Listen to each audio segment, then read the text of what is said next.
coming to you live from the Bangkok Grand Theater in Parañaque. Partner, eto na, this is it. The all-important moment, the make or break moment. Make dahil isang pangalan ang mag-a-advance sa Grand Finals, and break dahil it will break their hearts. His or her hearts, of course. Eto na, and it all boils down to the judges' votes. Kaya naman, contestants, good luck.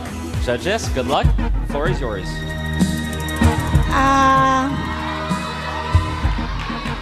Tayo maingay, no?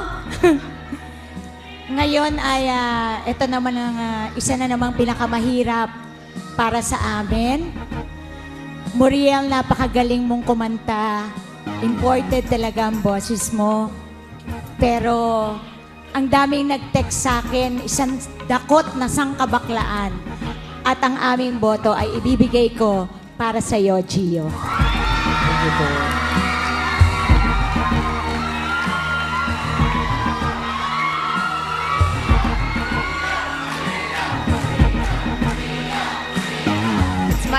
Turn ko naman. Oo. Kung si Friendship maraming nag-text sa kanya na mga sangkabaklaan, sige, na para kay Gio, madaming kagaya ko na in love kay Adele. Kaya ang boto ko para sa iyo, Muriel. Thank you po. Thank you po. Sir FMG, Good luck. all goes down to you.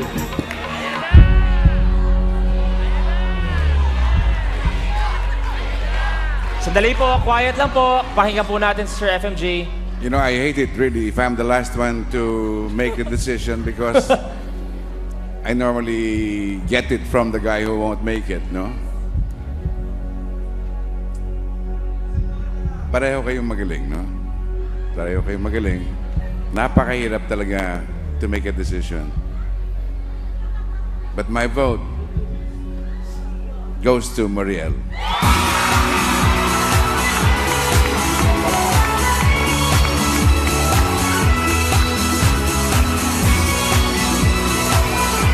Congratulations, Muriel! and Sandugo Band! Gio, sandali lang. Sorry, okay. Gio, isang mabilis na mensahe sa ating judges at sa lahat ng sumuporta sa iyo. Maraming salamat po sa lahat na sumuporta. Okay lang yan, Gio. No, but still, Gio, we know you're... Alam mo, Gio, thank you. napakita mo sa buong Pilipinas at buong mundo kung ano ba ang ibig sabihin ng Filipino talent.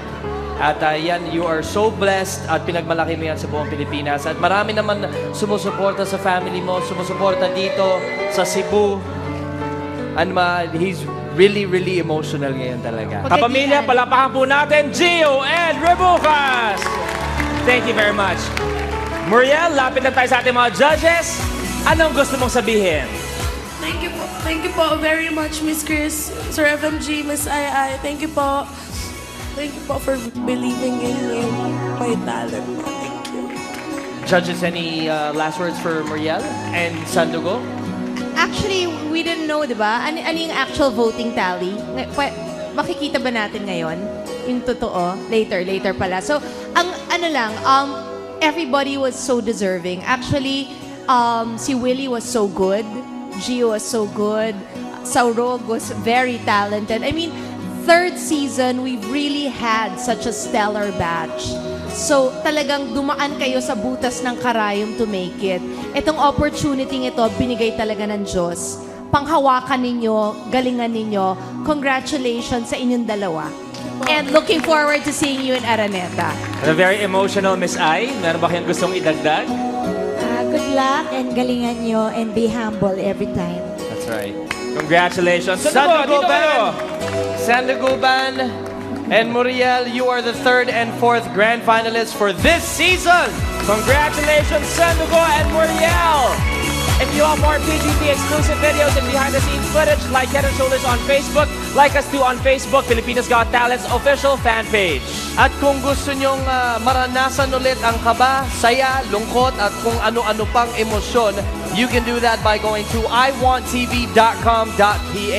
But wait, there's more! Kung gusto nyo maranasan ng bilib, tuwa at makapigil hininga ng makatululawin na performances, There's Like That Talaga. there's Like That talaga. Eto po, panoorin nyo at dapat nyo abangan next week. Patindi ng patindi ang labanan na hindi nyo dapat palampasin dahil muling dadagundong ang entablado ng PGT next week.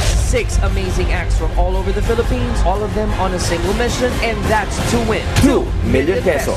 Ang pinagmamalaki ng San Carlos City, Negros Occidental, Synergy. The Pride of Muntinlupa, Lynn Del Rosario. Ang mga anak ng General Santos City, Gen San Contortionist. Ang yaman ng Tacloban City, Jive Dancers. Proud Negrense from Talisay City, Negros Occidental, Ronz Ben Honota. At mula sa Mindanao, from Bansalan, Davao del Sur, Jefferson and Kurt Bringas. It gets more mesmerizing every week as we move closer to the grand finals. You will not want to miss a thing dito sa pinakamalaking talent reality search in the country, Pilipinas Got Talent.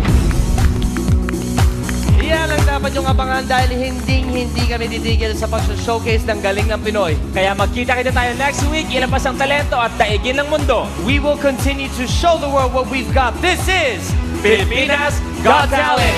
Good night!